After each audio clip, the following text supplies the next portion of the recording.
నినాదం దున్నేవాడికే భూమి అని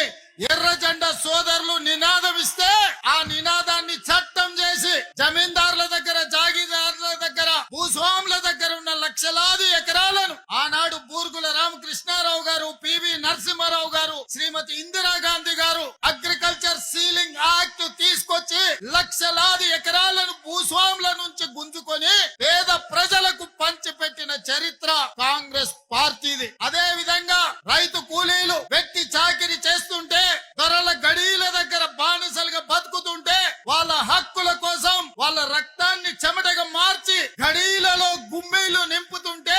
రైతు కూలీ చట్టాలు ఉండాలి, రోజుకు 8 గంటల శ్రమకు కూలి ఇవ్వాలి అని మీరు పోరాటాలు చేస్తే కనీస వేతన చట్టం తీసుకొచ్చి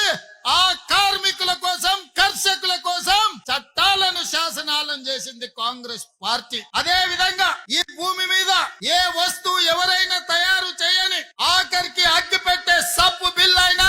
ఉత్పత్తి చేసేవాడే ధరను నిర్ణయిస్తే 6 కాలం కష్టపడి పంట పండించి, దుక్కి దున్ని పంట పండించి పంటను అమ్మడానికి వెళ్తే